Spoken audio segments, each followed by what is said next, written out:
আমরা বৈষম্যের বিরুদ্ধে আন্দোলন করেছি, আমাদের বৈষম্যের বিরুদ্ধে আন্দোলন শেষ হয় নাই। আপনারা দেখেছেন আমাদের হালুয়াঘাটে আবার বৈষম্য তৈরি হয়েছে। আমাদের ইউনুসের মাত্র 2 মাস হয়েছে এসেছে। সম্মানিত উপস্থিতি, মাদকের বিরুদ্ধে উনি কঠিন সোচ্চার হয়েছিলেন। এই জন্য ডিসি মহোদয় নিন্দন জানিয়ে তাকে পায়তার চালিয়ে তাকে এখান থেকে বিতাড়িত করার চেষ্টা করেছে। অলরেডি তাকে বদলি করা হিসেবে বলেছে। আমার জানা মতে এ যাবৎকালে কোন ইউনুসের পরিবর্তনে বা কোন সরকারি কর্মকর্তার পরিবর্তনে এত সাধারণ মানুষের জামায়াত হয়েছে আমার মনে হয় না। আমি একটা কথা বলতে চাই, আজকে হালুয়াঘাটে কোনো এমপি নাই, কোনো মন্ত্রী নাই, হালুয়াঘাটে কোনো উপজেলা প্রশাসন নাই, হালুয়াঘাটে কোনো মেয়র নাই। আমরা হালুয়াঘাটের সকল মানুষ সাধারণ মানুষ। কার এত বড় স্পর্ধা যে আমাদের এই সাধারণ মানুষের মাঝে সে নিজেকে এমপি বা মন্ত্রীর পাওয়ার দেখিয়ে সে বিভিন্ন অপরাধের সাথে যুক্ত হয়ে অপরাধমূলক কাজগুলি সংগঠিত করার জন্য আপ্রাণ চেষ্টা করে যাচ্ছে, যার প্রতিবাদে আমাদের ইউনো মহোদয় আমাদের হালুয়াঘাটকে রক্ষা করার জন্য এই অন্যায় কাজগুলি বাধা প্রদান করেছে। আর সেই বাধাটাই নাকি ওনার জন্য কাল হয়ে দাঁড়িয়েছে। আমরা দেখতে চাই কে এই অসাধারণ ব্যক্তি বা কে এই অসাধারণ গোষ্ঠী, আমরা জানতে চাই তাদের ক্ষমতার উৎস কি।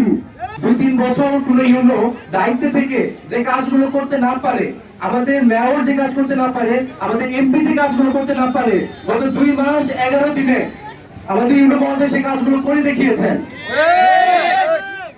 এবং সেটা শুধু করেন নাই, দৃষ্টান্তমূলক ভাবে প্রতিস্থাপন করেছে আমাদের উপর। যিনি 2 মাসে এই কাজগুলো করতে পারেন, তিনি যদি 1 বছর বা 2 বছর আমাদের মাঝে থাকেন, তাহলে এই বছরগুলোর মধ্যে হালুয়াঘাট কত উন্নতি হবে সেটা তো আমরা ধারণা করতে পারছি।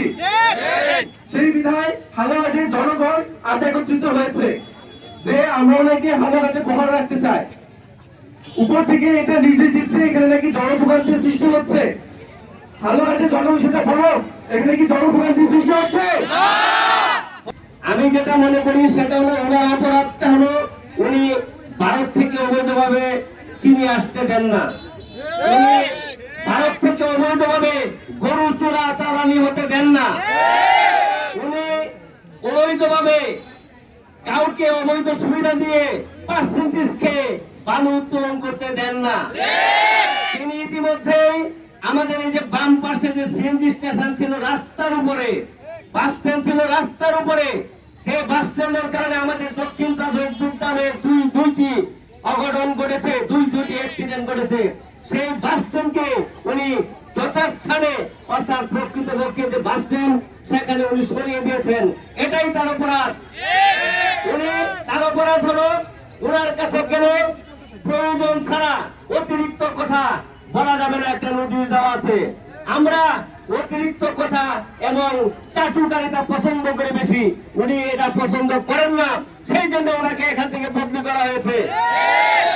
আমরা চাই উনার মতো একজন ভালো মানুষ, উনার মতো একজন পরহেজগার মানুষ, উনার মতো একজন আলেম মানুষ, একজন ইমানদার মানুষ, একজন সৎ মানুষ আমাদের হালুয়াঘাটে অত্যন্ত দরকার। অর্থাৎ এই হালুয়াঘাটের উন্নয়নের জন্য ওনার মতো ব্যক্তি আমাদের প্রয়োজন। তাই আমরা ওর বদলির আদেশ প্রত্যাহার না পাওয়া পর্যন্ত আমরা রাজপথে থাকবো ইনশাআল্লাহ।